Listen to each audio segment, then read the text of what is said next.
Now, Arklo's Dave Thomas has written and published his first book. He's not done with the movies. I'm sure he'll be back to them. The 60 Rules of Life, Part 1, will help undo all the other self-help books as it gives you the necessary skills to become the lazy person of your dreams. They're his words, not mine. Good morning to you, Dave. Good morning, Declan. It actually sounds funnier coming from you, actually. Well, there you go. I was reading this and I said, well, is he serious? And then I realised, of course, you weren't that serious. But at the same time, there's a bit of seriousness to do with it, because if you adopt some of them, you might be actually, a bit happier in living your life. So how did it all come about? Okay, well, goodness me. Yeah, you're very right there about that point. When I was in my 20s, starting out in life and wanting to work in radio and TV and film, all these kind of things. And so I used to buy all these self-improvement books, and I loved them, and how to be more confident, how to be more assertive, and how to communicate better with other people, how to do creative writing, all this kind of stuff. And I used to buy them, through my whole 20s and even my 30s, I was buying all these books. So I think they're amazing. I think the whole self-improvement books are brilliant. So I decided actually then I wanted to, write a book. And I was thinking about a serious kind of a self-help book, using all the experience that I had, and all the information I've built up over the years as you're inclined to gather as you go along.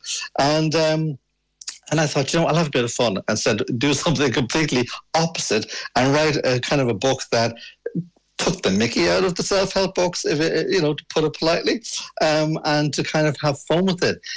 Because I do generally, right, I would love to be a lazy person. I think it's in me. I think it's in there somewhere, but I can't stop. I keep going all the time. I'm always active. My brain is kind of like I don't know what it is, like a nuclear power thing going off in my head. It's constantly on the go 24/7. So I'm always doing stuff or coming up with ideas for different things. And I thought I'd love to be able to just, not do anything. But how do you become a lazy person? So I thought, I'll take some time off and think about it, but I didn't. I ended up writing the book instead, so that proves that I probably need the book more than anybody else does. And there you go. So it's 60 Rules of Life, Part 1, which is having a bit of fun with the whole self-help approach to books. It's a satirical, comical, but at the same time, there's things in there that you could actually use to kind of help yourself and to slow down and maybe take some time out for yourself. But I'm having a lot of fun with it, though. Very good. I mean, the thing about self-help books is that you have to implement them. People, hear about a great book as a self-help book. Oh, I'll get that off the go bookstore, buy the book, they're at home, and it's on the shelf, and it stays on the shelf, and it gathers dust on the shelf, as if the buying of the book was actually the implementation of the wise words that were said by the author. So all you've done is spend some money, bought a book to clutter the house, and haven't done anything with it. Yeah, but you have to think about it. You can also prop up a table with a book. You can also wedge a door open with a book. You can use it as a beer mat. There's lots of other reasons and things you can use a book for. But you're right, yeah. I mean, you get the book, and then what do you do with it? After you read it, you go, oh, it's interesting, and then you put it away and you forget about it, and then you go and buy another book and do the same thing all over again. In fact, actually, I remember one of the books I bought in my 20s, and my friends laughed at me when I bought this because they thought, oh, you must have no friends. You think, you need to win friends. But it was a book by Dale Carnegie, How to Win Friends and Influence People. And I remember reading that in my 20s, and I thought it was mind-blowing. It was such an amazing book on how to communicate with people, how to remember names of people when you meet somebody. And for somebody like me who was into communications, I found it really, really useful. But I did actually put a lot of those things into practice over the years. But it was a fantastic book to read, but there are lots of great books, but you're right. There's work involved in after you read it, you've got to do it. Otherwise you're wasting your money. Right, and what would you say now? Yeah, go on. I was saying something technical. Sorry for going across. I was just thinking, like my one, right? You buy it, you read it, and you do absolutely nothing. Then it's a guaranteed success. I just thought of that one. So that's the whole point of it. You've mentioned about planning to do things and never doing them. I mean, what does that come down to? Procrastination? Does it come to lack of motivation? maybe thinking it through too much and saying, well, I could do it, but there's no real reward in it. So I won't even bother. What does it say about you for non-implementation of a lot?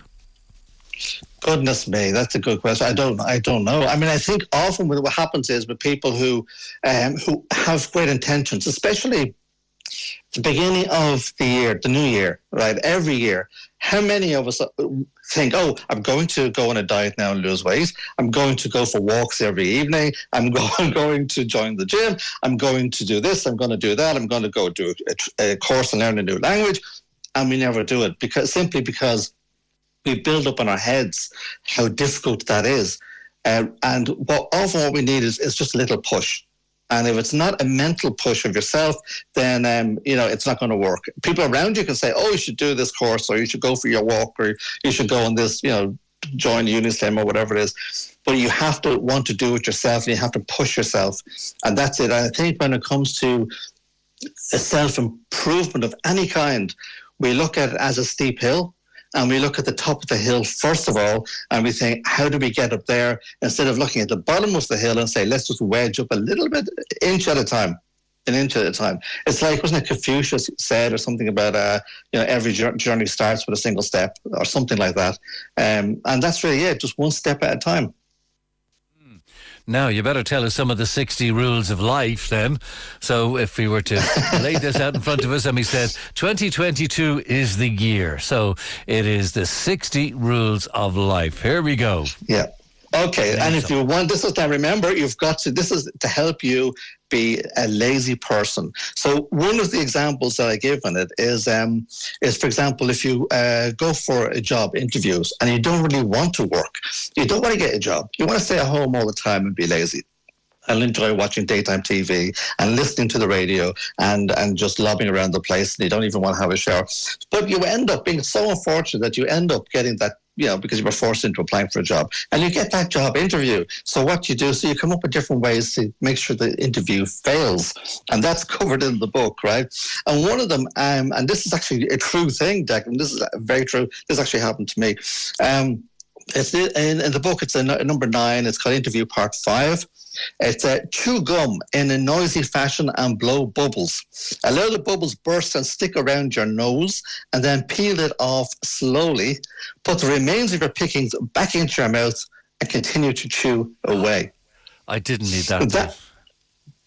It's so early in the morning. I know it's too early for that. I'm not going to say it. But that's actually...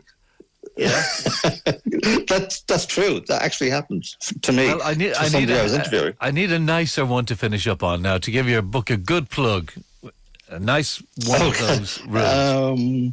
Okay, here's one. Okay, this is a section that if you also don't want to buy a drink for somebody, this is covered in the book as well. Because if you have to go out and you don't want to go out, and they're socializing with people, and there's like 20 people at a table, you don't even know half of them, and then it comes to your turn, you have to buy a round of drinks for everybody, and you want to get out of it. So here's one of the things you do, right?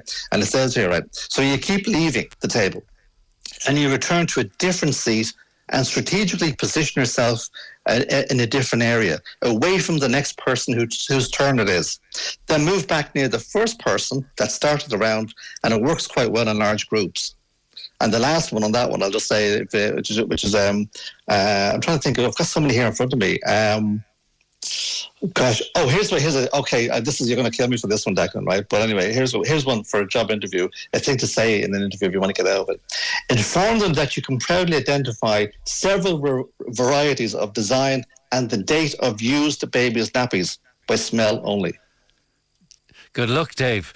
Take care. Thanks very much indeed. The best of luck with your non-employment. And just to say, 60 Rules of Life, Part 1 is available on Amazon. It's Dave Thomas from Arklow. Thanks, Dave. Good morning to you. Thank you, Declan. Good morning. Look after yourself. Thank you. Now,